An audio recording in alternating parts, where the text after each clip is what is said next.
Apa Salam, kabar, Pak? puji Tuhan, baik Pak. Haleluya. Terima kasih Amin. buat kehadirannya, Pak. Pada Iya, malam hari ini, sama-sama. teman-teman akan mendengarkan apa yang akan Bapak bagikan, bagaimana Bapak mengalami lawatan Tuhan, perjumpaan dengan Tuhan, kuasa Tuhan. Ya, tentunya Bapak ceritakan dari latar belakang dulu, supaya semua orang jelas bagaimana Bapak akhirnya memilih Tuhan Yesus sebagai satu-satunya juru selamat kehidupan dunia dan Tuhan yang akan membawa Bapak pulang ke surga. Oke, waktu dan tempat saya serahkan kepada Bapak Slamet Riyadi. Silakan, Pak. Terima kasih Pak Yusuf. Salam untuk semuanya, selamat malam. Malam ini saya ingin memberikan kesaksian bagaimana Tuhan menyelamatkan hidup saya, mengangkat saya menjadi anak-anak Tuhan, sehingga saya mengenal yang namanya anugerah atau jalan keselamatan, yaitu kasih karunia Tuhan. Nama saya Slamet Riyadi. Asal saya dari Klaten, aslinya ya, lahirnya, tapi saya berumah tangga di Boyolali. Saya dari 6 bersaudara. Masa kecil saya, jelas saya dari keluarga Muslim. Saya juga dari kecil belajar Al-Quran dari SD ya. Bahkan saya SD pun harus sekolah 2 kali. Pagi di SD, sorenya di MI, Madrasah Ibtidaiyah. Belum lagi kalau malam juga ngaji di tempat kiai saya waktu itu yang disebut di suro atau musola saat itu. Saya pernah berkeluarga 2 kali dan punya 3 anak, dari istri pertama 1, istri kedua 2, dan 1 lagi anak angkat. Jadi 4 semuanya. Tapi walaupun anak angkat tetap saya anggap anak sendiri. Kisah perjalanan hidup saya waktu itu ya agak unik. Latar belakang saya karena saya dididik dari awal memang Islam seperti yang lain. Namun sejak SMA saya mengalami perubahan. Walaupun masih Islam, tapi agak beda syariatnya. Yaitu saya belajar tentang makrifat atau tasawuf. Di situ juga belajar kanuragan ya, itu ilmu laduni. Itu saat itu di daerah Demak sana, itu waktu saya SMA. Dari situ saya banyak belajar bagaimana sesungguhnya menjalani hidup waktu itu sebagai seorang muslim. Memang agak berbeda. Karena ajaran yang saya terima itu kalau orang sekarang boleh dibilang seperti ajaran apa ya? Islam kejawen begitu. Karena dalam makrifat tasawuf ini boleh dibilang kurang apa ya? Artinya tidak mempercayai yang disebut dengan syariat atau hadis secara umum begitu. Karena dalam ajaran di sini Islam sesungguhnya waktu masuk ke tanah Jawa, ini cerita kiai saya. Jadi memang dalam Islam tuh ada 3 pedoman, jadi Al-Quran, hadis maupun syirat ya, atau buku-buku karangan para ulama. Jadi di situ lebih fokusnya ajarannya tentang manunggaling kawula Gusti. Jadi dan sebelum itu harus memahami dulu tentang sangkan paran. Sangkan paran itu sangkan paraning dumadi, artinya bagaimana manusia itu diciptakan oleh Allah, oleh Tuhan. Dan bagaimana manusia itu bisa bersatu dengan Allah. Artinya bersatu di sini bukan seperti Allah terus jadi satu dengan manusia dalam pikiran yang secara manusia kayaknya nggak mungkin seperti itu. Tapi itu semua setelah saya menerima Tuhan dan Roh Kudus buka hati saya, ternyata jawaban itu semua ada di Alkitab. Karena di Al-Quran sendiri sebenarnya sudah diberi isyarat di mana di dalam Taurat dan Injil itu ada petunjuk dan terang di situ. Nah ini kalau saya bicara tentang makrifat tasawuf memang agak panjang. Ya artinya karena itu ajaran dari awal mulanya dari Syekh Siti Jenar. Mungkin banyak orang yang sudah dengar nama itu. Jadi Syekh Siti Jenar ini bagian dari wali. Dan kalau kita bicara silsilahnya banyak sekali itu perbedaan. Karena ada yang mengatakan dari Persia, ada yang mengatakan anak Sultan dari Cirebon, ada yang mengatakan anak Sunan Ampel, dan lain sebagainya. Namun terlepas dari itu semua, Syekh Siti Jenar merupakan satu tokoh yang pada saat itu sangat disegani, bahkan sangat mumpuni ilmunya seperti itu, yaitu ya tentang ajarannya yang terkenal dengan 140 ajaran tasawuf Syekh Siti Jenar. Itu saya hampir mempelajari semuanya saat itu. Dan kenapa Syekh Siti Jenar ini sampai dibenci atau bahkan ajarannya sampai dikatakan keluar dari Islam, atau istilahnya apa ya, boleh dibilang sesat seperti. Namun saat saya mempelajari memang benar, karena sejarahnya ini waktu saya masih di sana dulu ya. Artinya. Benarnya bagaimana? Karena pada saat Islam masuk ke tanah Jawa memang belum ada syariat, itu belum banyak dipelajari. Dan Syekh Siti Jenar langsung ambil sumbernya dari Al-Quran. Nah, itulah yang membuat kadang-kadang orang tidak masuk sampai di sana. Cuman yang jadi permasalahan, ajaran itu sudah mengarah tentang keselamatan, yaitu tentang sang kalam. Tapi dia langsung ke ujungnya, yaitu sang kalam yang di akhir zaman akan menjadi hakim yang adil, yaitu Isa Al-Masih. Namun pada saat Tuhan menebus kita itu belum ada. Makanya dalam ilmu tasawuf itu atau ma'rifat yang saya pelajari waktu itu, mengarahnya ke sang Imam Mahdi atau Ratu Adil. Gitu. Oke, itu sebagian daripada latar belakang saya dalam Islam ya. Memang agak berbeda. Jujur saya katakan memang agak berbeda. Perjalanan hidup saya pernah menikah 2 kali. Jadi, tapi gagal semua. Yang pertama gagal dengan 1 anak, yang kedua juga gagal lagi karena peristiwa di mana saya masuk ke lorong gelap. Seperti itu, artinya masuk ke lorong gelap. Saya pernah dipenjara di Taiwan. Jadi dulu saya pernah bekerja sebelum di pelayaran, saya pernah bekerja di public relation, itu di sebuah perusahaan kosmetik besar di Semarang. Namun pada tahun 97, 98 terjadi krisis moneter, saya kena PHK. Di situ saya sempat nganggur, ya walaupun waktu itu dapat pesangon gaji 3 bulan. Pada saat itu ya bingung, pernah jadi sopir taksi apa dan lain sebagainya, terus ngajar di musola apa semua. Terus akhirnya saya menghubungi kakak saya, kebetulan kakak ipar saya seorang nahkuda. Saya ikut di sana belajar berlayar. Mungkin karena kakak kasihan melihat saya yang jadi ABK atau apa itu, terus akhirnya saya disekolahkan lagi di mesin perkapalan sampai saya punya ijazah KKM, jadi kepala kamar mesin. Baru setelah itu saya mulai berlayar. Jadi pernah sampai ke Thailand, Myanmar, terus sampai ke Maldives, Filipina, banyak. Termasuk yang terakhir di Taiwan. Nah, pada kontrak yang ketiga, waktu saya kerja di pelayaran itu, kurang lebih tahun 2005, saya tersandung masalah. Tepatnya awal 2006. Yaitu peristiwa di mana teman saya telepon saya, kalau dia ada masalah. Teman saya ini kerja di pabrik, bukan di kapal seperti saya. Dia dibully sama teman-temannya yang dari Vietnam situ. Nah, karena sebagai teman merasa kasihan, pas saya libur saya datengin. Tujuannya untuk melerai atau untuk memberikan apa istilahnya pengertian terhadap tenaga kerja asing dari Vietnam itu. Gitu. Namun terjadi kesalahpahaman. Akhirnya dari situ terjadi pertengkaran. Jadi saya 2 orang, dikerubut 7 orang waktu itu. Ya mungkin karena saat itu saya menguasai banyak ilmu ya, dalam tanda kutip ya. Jadi pukulan saya tuh sempat membuat salah seorang dari mereka meninggal. Dan itu pun saya belum sadar, karena habis pertengkaran itu belum selesai, ini orang ada yang jatuh satu, saya kira jatuhnya cuma jatuh biasa, tapi ternyata mati.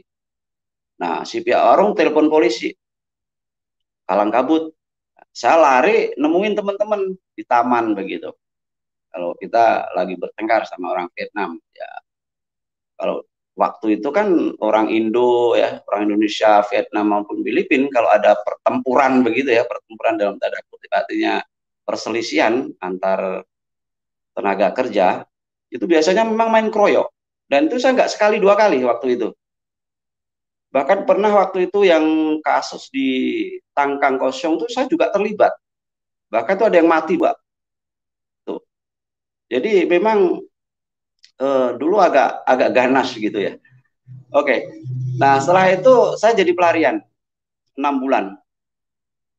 Sebenarnya bos saya waktu itu sudah memperingatkan saya untuk segera pulang ke Indonesia biar nggak tertangkap.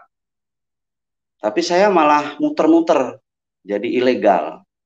Kerja di sana sini ya, pernah di pabrik teh, di pabrik apa, banyak banget waktu itu.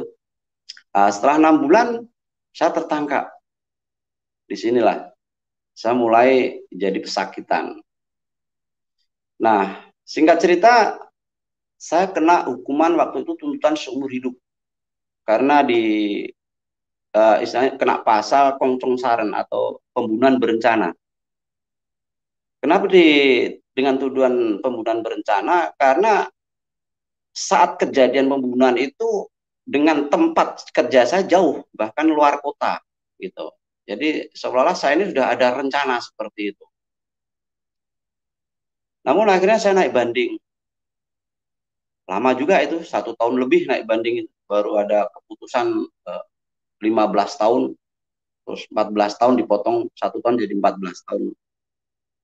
Jadi dari seumur hidup naik banding 15 tahun, terus dipotong 1 tahun, jadi 14 tahun. Disitulah hidup saya mulai kacau. Artinya kacau bukan hanya secara ekonomi, tapi secara batin, secara rohani. Kacaunya bagaimana? Istri saya yang di Boyolali meninggalkan saya. Padahal saya kurang apa seperti itu dulunya, ibaratnya gitu. Tapi istri meninggalkan saya. Itu pun saya masih memaklumi.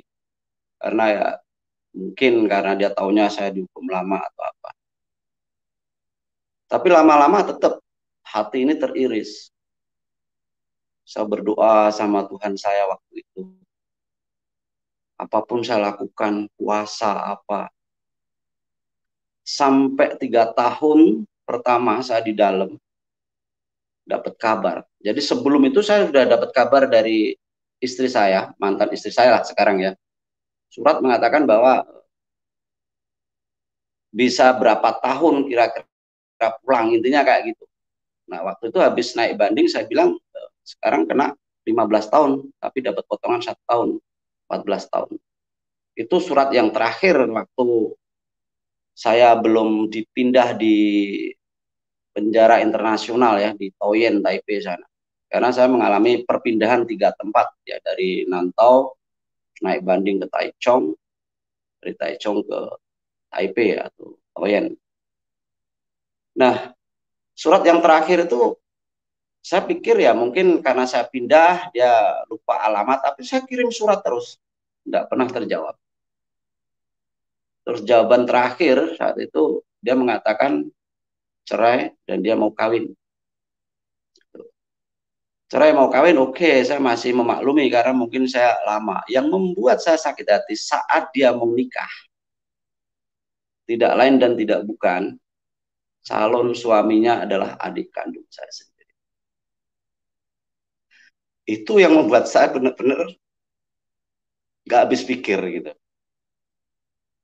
Saya hampir saja putus asa saat itu. Jadi, kenapa bisa seperti itu gitu. Terus Tuhan yang saya sembah saat itu seperti nggak memperdulikan saya, bahkan memang nggak memperdulikan saya. Saya doa, puasa, apapun saya lakukan. Seperti ajaran yang pernah saya alami dulu. Jadi setelah 3 tahun dalam kehampaan, dalam kesendirian, dapat surat seperti itu. Saat itu saya sudah dipindah di Taoyuan ya, di penjara internasional di Taipei sana. Di situ saya udah nggak karu-karuan dan saya udah banyak masalah di situ. Kalau di sana itu kalau kita itu punya kasus, apalagi kasusnya sebagai saran atau pembunuh, itu ganas, artinya orang pun nggak berani dekat gitu. Dan saya makin ganas sampai saya itu berapa kali saya di sel yang sendiri gitu ya, yang tanpa teman dalam kegelapan itu pernah, bukan sekali dua kali. Sampai ya intinya saya hanya doa terus tapi nggak ada jawaban, artinya hati saya semakin hancur. Terus setelah menjalani apa itu finishing atau hukuman di dalam itu, yang karena pelanggaran saya keluar dari situ, saat itu malah belum keluar, saya masih hukuman di ruang khusus itu ya, saya dapat kunjungan, nama saya dipanggil, katanya ada yang mengunjungi. Itu hati saya udah kayak meledak gitu, siapa gitu loh, masa saudara saya atau siapa, saya nggak tahu, tapi hati saya udah ada satu kegembiraan tersendiri, karena hampir 3 tahun lebih nggak ada yang kunjungin saya, nggak ada yang jenguk saya, saudara apa, surat pun nggak ada masuk ya, yang masuk terakhir kalau istri mau kawin lagi itu. Terus saya dikawal sama petugas, ketemu satu orang, saya tidak kenal orang itu, dia menyapa, yang ngobrol biasa aja, cuma tanya kabar apa semua gitu. Itu nggak lama pertemuan pertama, terus dia memberi beberapa bacaan, waktu itu boleh dibilang kayak apa ya, ya ada buku majalah kecil gitu loh, ada cerita ini kayak gitu untuk ngisi di dalam gitu. Sebelum beliau pulang, dia ngajak berdoa dan beliau mendoakan saya. Saya sempat kaget karena dalam doa yang terakhir itu dia menyebut dalam nama Tuhan Yesus kami berdoa. Itu pun saya aminkan. Ada kelegaan hati saya saat itu. Ada sukacita yang nggak bisa saya bayangkan. Saat beliau pulang, saya masuk lagi ke dalam. Di ruang khusus lagi, saya belum ditempatkan dengan yang lain. Karena saya habis melakukan itu, pelanggaran. Hati saya menjerit saya, Tuhan, ya Allah yang saya sembah. Kenapa engkau kirim orang yang tidak aku kenal, dan bahkan tidak seiman? Bergejolak hati saya. Seminggu kemudian saya keluar dari tempat pengasingan khusus itu tadi, dalam penjara itu, baru kumpul dengan yang lain. Akhirnya beliau ini sering mengunjungi saya, minimal 2 minggu sekali lah, kadang seminggu sekali, 2 minggu sekali. Ya cuma sekedar ngobrol gitu. Saya dengerin. Yang jelas saya ada sukacita, artinya saya ada teman Indonesia yang bisa diajak ngobrol gitu. Lama-lama saya tahu kalau beliau ini seorang pendeta, hamba Tuhan. Dan dia banyak juga memberikan masukan-masukan rohani. Tapi karena hati saya waktu itu sudah membatu, artinya sudah nggak pakai akal, budi, dan pikiran, jadi ya nggak masuk gitu. Makanya saya berharap buat saudara-saudaraku yang ikut melihat kesaksian saya ini, ayolah pakai akal budi kita, pikiran kita, untuk dipakai ya, jangan hanya taklik atau apa katanya gitu. Selanjutnya beliau ini rutin mengunjungi saya. Setelah hampir mungkin 3-4 bulan, saya lupa. Jadi beliau itu mengunjungi saya masih ingat tanggalnya, saya catat di buku diari saya. Itu 4 April ya, April 2009. Itu ada semua dalam catatan sejarah hidup saya itu. Nah, setelah 3 atau 4 bulan, beliau ini memberikan saya sebuah kitab untuk dibaca. Tapi dasar ini saya ini orangnya agak keras kepala dan hati udah membatu saat itu. Alkitab bukan saya baca. Saya taruh di bawah bantal saya, di sarung bantal, saya pakai untuk tidur. Tuh. Jadi setiap beliau datang, pasti nanya, baca udah sampai mana? Ya saya bilang, ah, udah baca apa nggak tahu sampai mana, nggak paham. Padahal saya nggak pernah baca. Beliau ngomong lagi. Setahun berikutnya, disitulah puncak, di mana setelah istri saya tadi bilang cerai, mau kawin lagi, nah hampir setahun kemudian dia baru nikah ternyata. Nah, karena apa? Karena adik saya harus menceraikan istrinya dulu. Gitu. Hancur hati saya. Hancur lebur. Saya hampir bunuh diri lagi. Hampir bunuh diri. Jadi saat itu saya betul-betul udah nggak punya harapan hidup. Pokoknya hidup segan mati tak mau, boleh dibilang seperti itu. Sampai puncaknya, karena saya sudah sering dengar firman Tuhan dari hamba Tuhan tersebut, saya menantang Tuhan saat itu. Menantang Tuhan Yesus dalam tidur saya. Jadi kalau Yesus, kalau engkau memang Tuhan, bersihkan hati saya dari rasa sakit. Beri saya ketenangan. Biarkan saya bisa tidur yang nyenyak. Biar saya bangun dalam keadaan senang. Simple doa saya waktu itu. Karena saat itu saya betul-betul nggak punya itu. Nggak punya sukacita. Nggak ada damai sejahtera. Isinya antara hidup dan mati. Mati itu aja dalam bayangan saya. Kalaupun saya harus bisa keluar, saya pasti menghabisi orang lagi. Dendam itu makin ngeri sekali. Makin dalam. Dalam doa itu saya memang betul-betul nantang Tuhan. Tuhan Yesus. Yesus, saya belum pakai kata Tuhan waktu itu. Yesus, kalau engkau memang benar Tuhan Juru Selamat, ayolah, beri saya tidur nyenyak malam ini. Beri saya sukacita. Beri kedamaian hati saya. Tapi kalau engkau bukan Tuhan, bukan Juru Selamat, biarlah besok saya mati. Tuh. Malam itu juga saya mengalami mimpi yang luar biasa. Kalau dalam penjara itu kan tidur dibatasin ya, jamnya ya. Jadi jam 9 itu juga harus sudah tidur. Jadi kalau ada penjaga lewat pasti kita ditok-tok pintu. Tapi saya saat itu ya doa sambil tiduran. Itu bulan Desember lagi saat itu. Masih musim dingin yang luar biasa. Saya mimpi yang itu keanehan mimpi saya. Jadi dalam mimpi itu seperti nyata. Di mana saya ditarik bayangan hitam yang begitu gelap, besar nggak kelihatan, dan bayangan putih yang begitu besar juga. Saya sampai berkeringat. Itu seperti nyata. Sakit semua badan saya. Tapi dua bayangan itu akhirnya melepaskan saya saat melihat ada cahaya terang yang sampai menyilaukan mata. Bahkan saya sendiri sampai nggak bisa melihatnya. Setelah itu saya tersadar dari itu. Artinya terbangun. Saya duduk. Karena saya merasa itu bukan mimpi, tapi seperti kenyataan. Terus saya tidur lagi. Saya paksakan untuk tidur lagi. Saya bisa tidur nyenyak. Bangun-bangun saat pintu sudah ditutup, petugas waktunya bangun.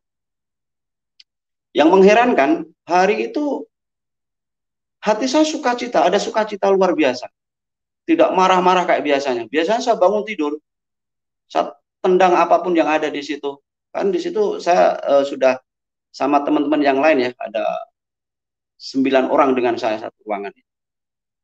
Dan saya paling galak di situ karena di antara ruangan itu saya satu-satunya orang yang saren ya, saren itu artinya pembunuh. Dan di sana pembunuh sangat dihargai. Bahkan minta apa aja dilayani depannya. Jadi boleh dibilang sebagai lauta. Lauta itu yang berkuasa di sel kayak gitu. Mungkin di sini pun juga sama ya. Tapi saya nggak marah-marah. Saya perintah yang lain pun enak gitu. Ngomong pun enak gitu. Sampai ada yang bilang, "Oh, zaman saya cimbing lah." Artinya apa Mani udah gila ya? Kok senyum-senyum sendiri, sekarang ngomongnya enak gitu. Nggak marah-marah. Jadi mereka pada ngerasani saya gitu. Tapi saya cuek aja, santai gitu. Nah, pas kebetulan sorenya saya ada jadwal pertemuan lagi dengan beliau hamba Tuhan ini. Mimpi itu saya ceritakan. Apa jawaban beliau? cobalah baca Alkitab yang saya berikan. Nanti kamu tahu jawabannya. Jadi beliau ini tahu, kalau hampir setahun Alkitab itu nggak pernah saya baca. Sampai saya punya mikir gini, ini pendeta kok pinter sekali ya, kok tahu kalau saya nggak pernah baca Alkitab.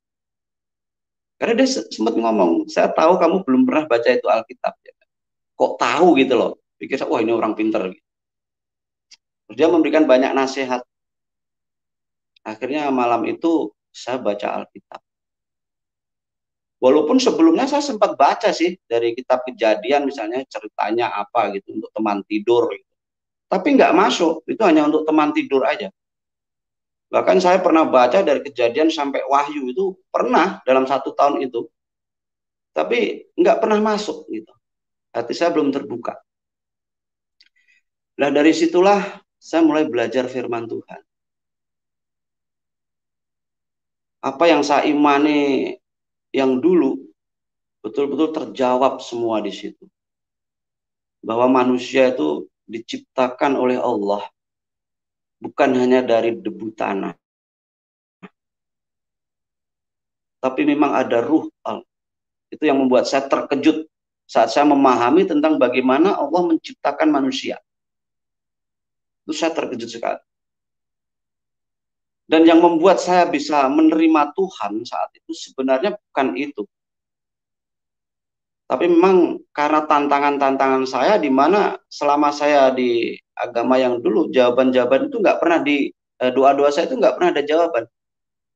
Tapi saat saya mengikut sudah mulai percaya, saya mulai baca Alkitab dan itu doa saya simpel waktu itu. Doa saya simpel banget waktu membaca Alkitab itu. Nggak ada yang ngajarin. Saya cuma bilang gini, dulu saya didoktrin bahwa Alkitab itu palsu. Tapi hari ini saya mau baca. Yesus, kalau engkau memang benar Tuhan dan ini firman-Mu, bukalah hatiku, bukalah pikiranku, agar aku mengenal Injil. Saya bilang seperti itu. Tuhan menjawab. Yang membuat saya betul-betul memahami tentang Tuhan itu saat saya baca di Yohanes, Injil Yohanes. Itu saya betul-betul baru sadar bahwa yang saya pelajari dulu itu terjawab di situ. Tentang sang kalam yang nuzul menjadi manusia. Yang adalah Allah itu sendiri. Jadi puncaknya saya menerima Tuhan karena saya betul-betul saat itu doa dengan Tuhan saya yang dulu nggak pernah dijawab. Terus setelah saya percaya Tuhan, doa saya dijawab semua. Setiap apa yang saya katakan Tuhan jawab. Itu betul mukjizat waktu saya di dalam. Walaupun saat itu saya belum dibaptis. Karena saya hampir 3 tahun saya harus mempelajari antara Alkitab dan ilmu saya yang dulu. Perbandingan namanya. Saya sempat menulis sebuah buku, walaupun sampai sekarang belum berani menerbitkan ya. Mungkin gak ada yang berani nerbitin kali. Tapi cukup untuk diri saya sendiri. Termasuk buku-buku diari saya. Jadi dalam hampir 3 tahun itu saya melakukan perbandingan. Mencari siapa itu Isa Al-Masih. Siapa itu Yesus Kristus. Di situ. Akhirnya saya ingin bukti waktu itu. Artinya minta Tuhan itu menjawab doa saya. Satu aja supaya saya bisa menerima Tuhan dengan sungguh hati. Itu juga simple permintaan saya. Tuhan, selama ini aku dalam penjara. Aku nggak mengerti dunia luar. Katanya engkau Tuhan yang ajaib. Yang tidak ada mustahil bagi engkau. Aku pingin Tuhan mengerti dunia luar walaupun tubuhku dalam penjara. Tuhan menjawab saya. Saya dipekerjakan di percetakan. Jadi di penjara itu, di penjara internasional itu ada 18 pabrik. Akhirnya saya bisa dipekerjakan di pabrik. Dan saya ditempatkan di percetakan. Di situ saya mulai banyak kenal. Terus banyak kunjungan teman-teman. Akhirnya ada satu saudara seiman ya, yang waktu itu belum seiman dengan saya, itu menawari saya satu pekerjaan di luar, bayangkan. Ini keajaiban Tuhan, mujizat Tuhan. Saya ditawarin, mau nggak kamu menulis di majalah saya? Beliau ini seorang editor, majalah terkenal di Taiwan bahasa Indonesia. Jadi majalah Indo Taiwan. Indo Suara itu masih bisa dicek, nama saya ada. Jadi nama saya dalam di situ, nama pena saya Aman Solo. 4 tahun saya ngisi di rubrik muda. Dan saya juga pernah juara menulis puisi antar migran, tenaga migran. Jadi Indonesia, Thailand, Vietnam maupun Filipina. Saya pernah juara 1. Itu enggak sekali. Belum lagi yang juara harapan. Itu semua nyata. Disitulah saya mikir, jawaban Tuhan betul-betul ada. Dipenuhi. Akhirnya, di situ saya mulai menerima Tuhan Yesus. Karena Tuhan betul-betul ajaib. Tidak ada yang mustahil bagi Tuhan. Tanggal 7 Desember 2012 saya dibaptis. Jadi dari 2009 sampai 2012, bayangkan, tidak mudah. Makanya saya memaklumi kalau saudara-saudara saya yang masih di seberang sulit untuk menerima Tuhan, memang itu wajar. Karena Roh Kudus belum jamah hatinya.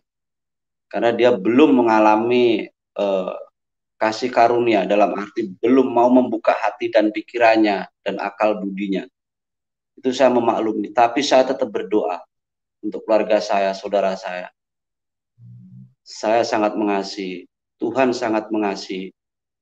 Itu yang membuat hati saya selalu berdoa itu. Akhirnya saya dapat ini potongan ya. Jadi ini juga mujizat Tuhan. Harusnya saya menjalani 14 tahun, tapi saya hanya menjalani 6 tahun 9 bulan. Ini tidak mudah. Artinya sesuatu yang mustahil sebenarnya buat saya. Tapi karena anugerah Tuhan, saya banyak dapat remisi, dapat potongan-potongan hukuman. Karena nama saya waktu itu sebagai napi, baik.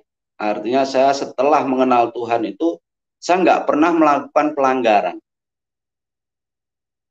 Saya nggak pernah melakukan pelanggaran. Saya nurut.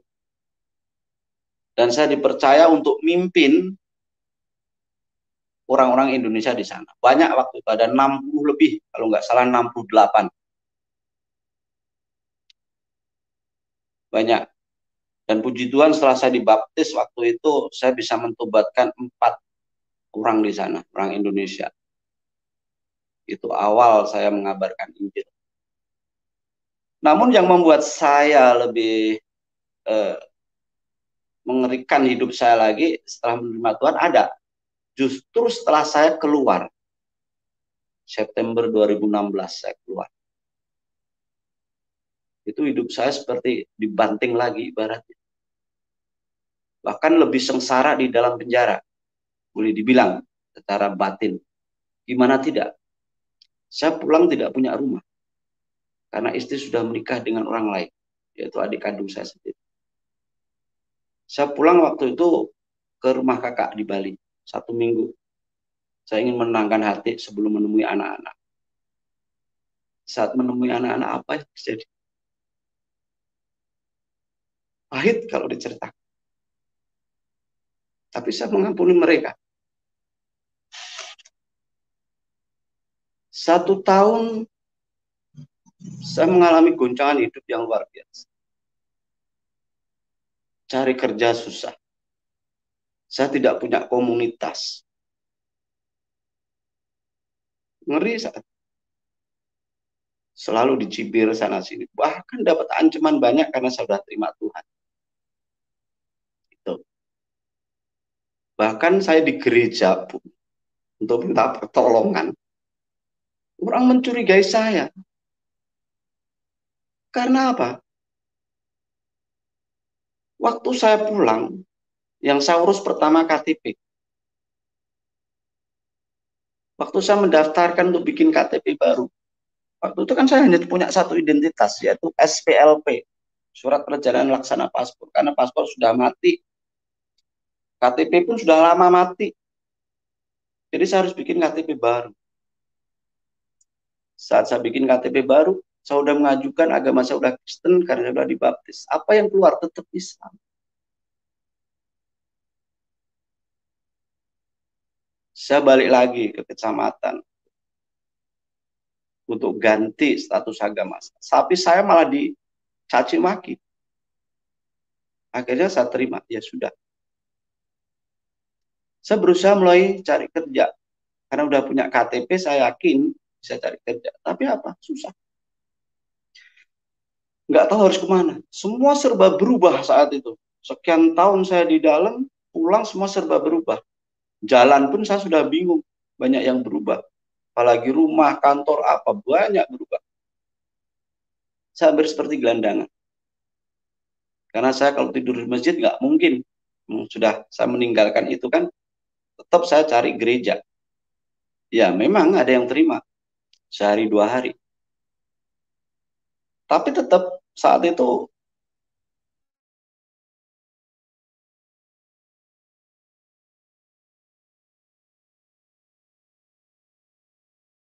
wajar kalau saat itu memang dia nggak.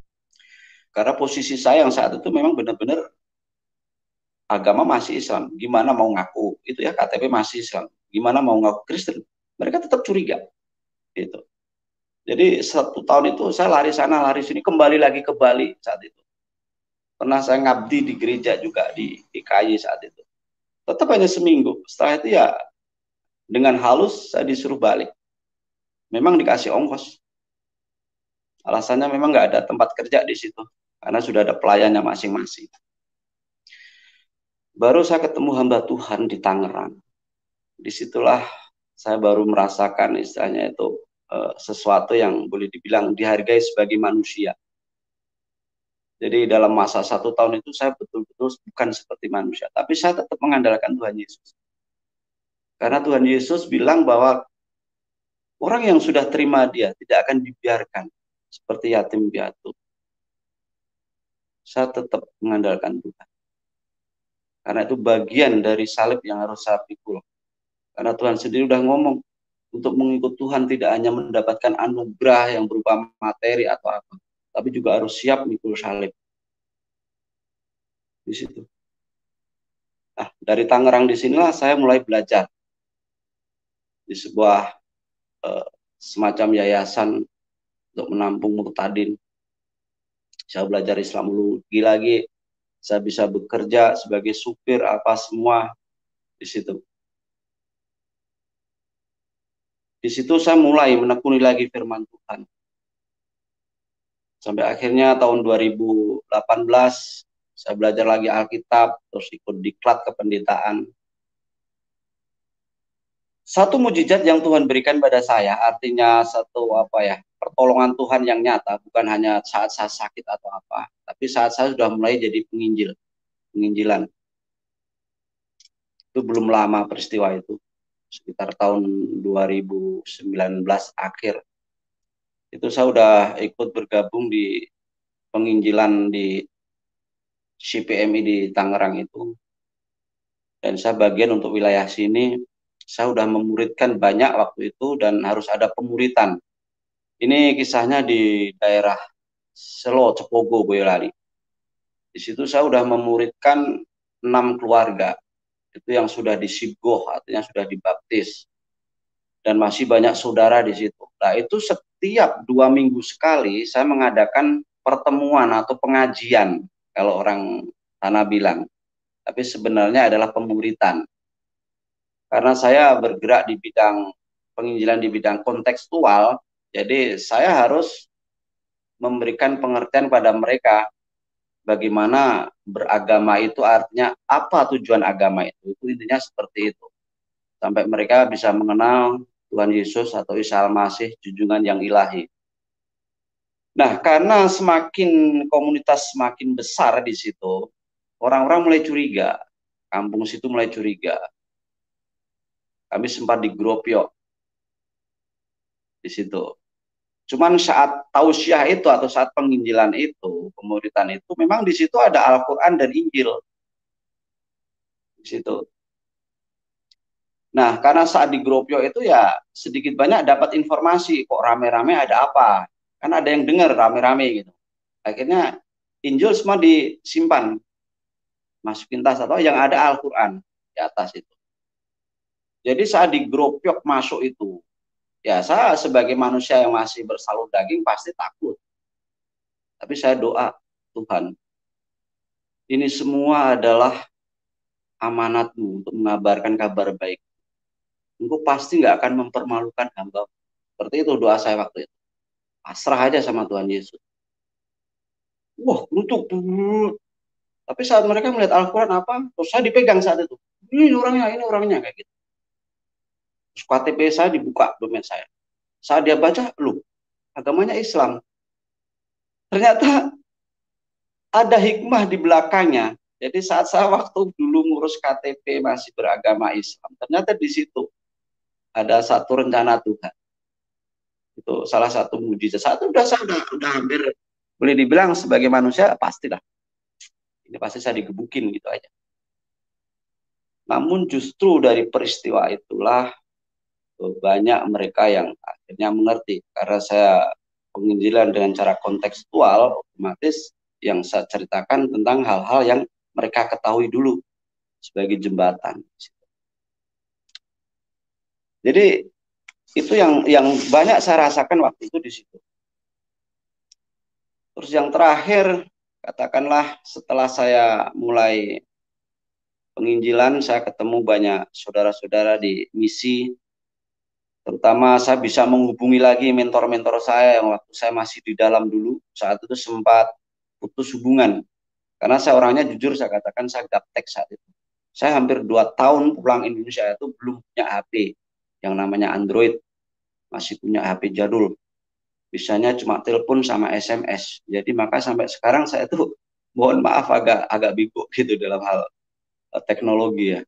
Baru 2 tahun terakhir ini saya dapat ya istilahnya berkat Tuhan bisa mengenal HP Android, itu masih banyak belajar dengan teman-teman saya untuk belajar gitu. Nah, setelah saya pelayanan di Tangerang, terus saya ketemu lagi teman-teman yang lain, dan saya bisa menghubungi mentor-mentor saya, ini baru ada harapan dalam arti jawaban saya didengar Tuhan. Terus pelayanan saya mulai aktif, artinya kemana saya harus melangkah. Jujur karena saya saat itu betul-betul nggak tahu, saya nggak punya komunitas, saya ibadah aja pindah tempat, pindah gereja, pindah tempat, pindah gereja, nggak punya. Jadi saya pernah GKJ, pernah GKK, pernah GBI, pernah GKY, dan sekarang saya di dia, Gereja Isa Al-Masih. Tapi bagi saya itu nggak masalah, yang penting saya bisa memuji Tuhan. Nah dari situ saya kenal dengan mentor-mentor saya, baru tanya gimana kabarnya sekarang. Ya saya ceritakan apa adanya. Akhirnya beliau memberi satu mandat ya kalau boleh dibilang, karena itu mentor saya. Gimana kalau kamu ini ngurusin teman-teman yang TKI, TKW yang pulang dari Taiwan, dari Hong Kong, yang di sana mereka udah terima Tuhan, tapi saat pulang dia mengalami masalah dengan keluarganya, dicaci maki, dibuang dan lain sebagainya. Nah, itu tugas ibaratnya gitu. Tolong itu tugas kamu, seperti itu intinya. Di situ saya baru mengenal tentang bagaimana saya harus melangkah. Dan saya memang tidak ada satupun gereja atau dominasi yang membantu atau istilahnya yang menyokong saya dalam pelayanan. Dan puji Tuhan semua jerih payah saya sendiri, walaupun apa adanya. Waktu itu saya sempat sebelum ini corona ini, setahun yang lalu ya, itu saya mengalami kebangkrutan. Karena setelah saya pulang dari Tangerang, saya ketemu teman-teman untuk bisnis properti. Namun sayang akhirnya karena corona ini kredit macet dan disita bank. Tapi itu tidak apa-apa. Tetap Tuhan mencukupi hidup saya untuk semua yang saya layani. Dan saya yakin Tuhan tidak akan pernah meninggalkan saya. Itu, dan sekarang saya juga masih ada beberapa teman yang di sini yang masih misalnya belajar untuk pemuritan tentang Alkitab. Mereka ini juga dulunya Muslim, ada yang dari dalam juga, dan dia tidak diterima keluarganya. Ya saya tahu memang di sini apa adanya, makan seadanya. Jadi yang penting kita tetap belajar firman Tuhan, biarlah nanti apapun yang kita lakukan diberkati Tuhan. Masalah pekerjaan jangan dipikir dulu. Karena firman Tuhan mengatakan carilah dulu kerajaan Allah, maka berkatnya akan mengikuti kita. Dunia akan ditambahkan, dunia akan, itu saya amini. Dan saya sekarang sudah mendirikan juga satu apa ya, karena untuk pelayanan saya harus punya satu badan hukum untuk pelayanan supaya tidak istilahnya ya dalam Alkitab disebutkan itu kita harus tulus seperti merpati tapi juga cerdik seperti ular. Jadi kami ada satu LSM yang melayani anak-anak yatim piatu, yatim dan duafa. Tapi khususnya memang yatim piatu dan yatim atau yatim piatu itu untuk kita sekolahkan. Itu ya memang nggak banyak, tapi puji Tuhan kita aja bisa memberikan yang terbaik, artinya untuk membiayai mereka sekolah, dan itu memang masih belum istilahnya belum maksimal.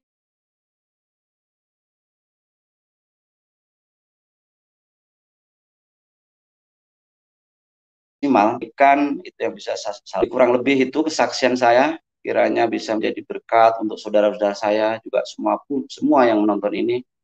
Ayolah kita pakai akal budi kita, pikiran kita. Jadi ibaratnya kalau kita ingin mengenal keselamatan atau ingin punya ilmu, ini guru saya yang dulu masih saya ingat nasihatnya. Kalau kamu mau belajar, ibaratnya gelas, buang dulu tuh isinya, biar masuk ilmu itu. Setelah itu kamu saring mana yang benar, mana yang salah. Jadi saya berharap saudara-saudara saya, ayo belajar. Buka, ini zamannya lebih maju, artinya bisa semua bisa dicari, bisa dibuka, bisa dibelajarin, gitu. Jangan hanya katanya, jangan apa istilahnya itu fanatik atau kefanatikan yang tidak membawa kita ke keselamatan. Pesan saya hanya satu, agama tidak menyelamatkan. Yang menyelamatkan adalah Tuhan. Ini saya tidak menghina saudara-saudara saya yang masih di Muslim. Ya, ingat, sejarah mencatat kalau kita mau belajar, sebelum adanya hadis maupun syirat, Al-Quran itu sebenarnya sudah memberikan warning atau peringatan, itu ada ayatnya. Ya, cuman karena sudah mengalami evolusi atau perubahan, mohon maaf ini bukan saya nuduh, ini yang saya pelajari. Ya, jadi ayolah kita belajar supaya kita mengenal keselamatan. Jangan hanya fanatik tentang agama, ya, tapi carilah keselamatan itu. Dan keselamatan tidak ada lain kecuali dalam nama Tuhan Yesus. Dia sang kalam yang nuzul menjadi manusia. Itu karena besarnya kasih Allah kepada kita. Sehingga dia mengaruniakan anaknya yang tunggal. Sang kalam itu sendiri. Mungkin memang sulit untuk kita pelajari dalam arti kita terima bagaimana kita menyembah tiga pribadi di dalam keesaan. Tapi kalau hati dan pikiran kita dibuka, kita mau membuka dan membiarkan roh Tuhan itu masuk dalam diri kita, itu akan tersingkap. Saya pernah ditanya, bagaimana kamu bisa menyembah tiga Tuhan? Jawaban saya simpel. Apakah kamu udah tahu kejadian manusia seperti apa? Manusia dijadikan itu seturut dengan gambar dan rupa Allah. Kita punya tubuh, punya roh, dan punya suara atau kalam. Cuman karena kita ciptaan kalam kita tidak bisa kun fayakun. Tidak maha hidup.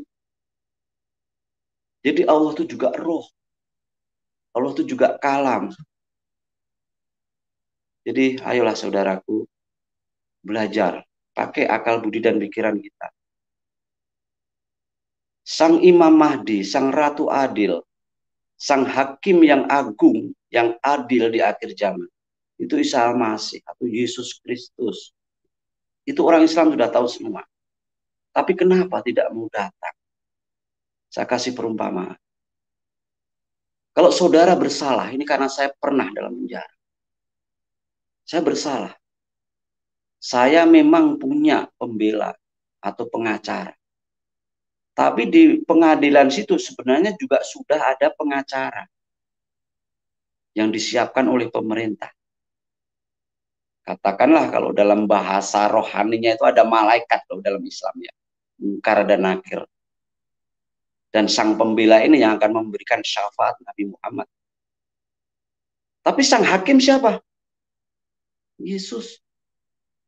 Jadi kalau di dunia misalnya kita kenal sang hakim, maka akan lebih mudah. Hakim itu tahu kita karena kita tahu sang hakim. Berarti dia tahu apa yang kita lakukan. Benar atau tidak.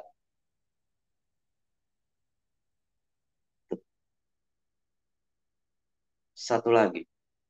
Manusia itu semua berdosa. Amal perbuatan kita itu seperti kain kotor.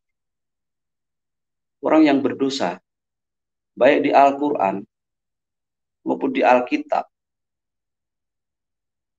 bahwa semua larinya ke maut. Itulah upah dosa, maut. Tapi kasih karunia hanya ada di dalam. Makanya Tuhan sampai menebus kita di atas kayu salib itu menggantikan dosa-dosa kita. Kita tinggal mau terima.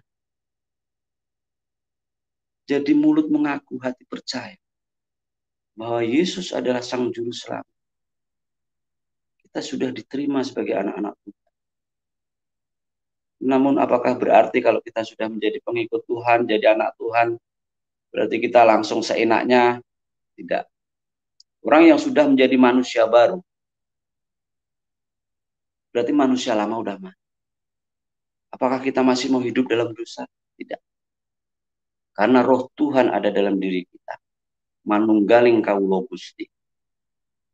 Roh Kudus yang pimpin hidup kita. Saya akan membaca satu, ini ringkasan dari buku saya, yaitu Hidup yang Hidup. Saya ambil di Roma pasal 8 ayat 8 sampai 10.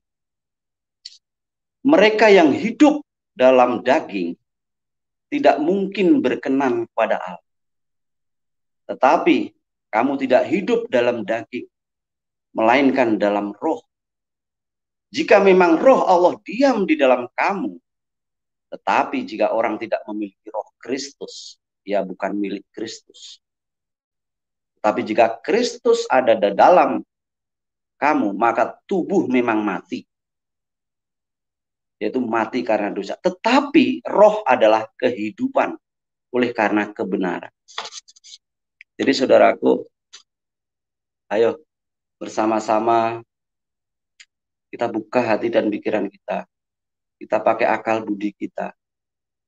Jangan hanya katanya, jangan hanya ini dan itu yang tidak jelas, yang hanya insya Allah, yang hanya semoga.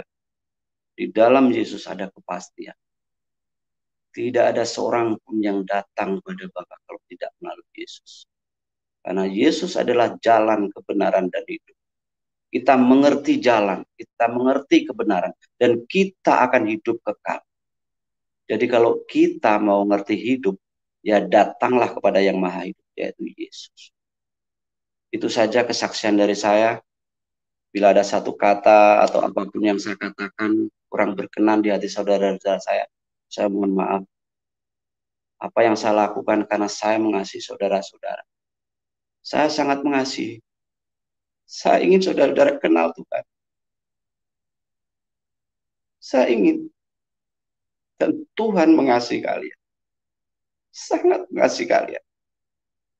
Terima kasih. Selamat malam. Tuhan memberkati kita. Amin. Ya, puji Tuhan. Haleluya. Haleluya. Satu kesaksian yang luar biasa, di mana Bapak Slamet Riyadi yang tadinya di dalam perjalanan imannya, pencariannya, di satu titik di tengah-tengah keputusasaan, Dan di tengah-tengah kebingungan, di tengah-tengah kondisi yang tidak menemukan jawaban dari doa-doa yang disampaikan kepada Tuhannya yang sebelumnya, sebelum mempercayai Tuhan Yesus ya, kepada Allahnya sebelum dia mempercayai Tuhan Yesus. Tapi kita melihat bahwa tidak ada jawaban dan kondisinya semakin hari semakin membuat narasumber atau Bapak Slamet Riyadi semakin stres, semakin berbeban berat di dalam kehidupan ini. Berbeda waktu beliau berjumpa dengan Tuhan Yesus. Ada satu perubahan, ada satu kuasa yang hadir dan membuat beliau melihat mujizat, melihat sukacita, melihat satu perubahan, satu kekuatan, dan satu hal yang sangat berbeda dengan apa yang diyakininya sebelum beliau berjumpa dengan Tuhan Yesus.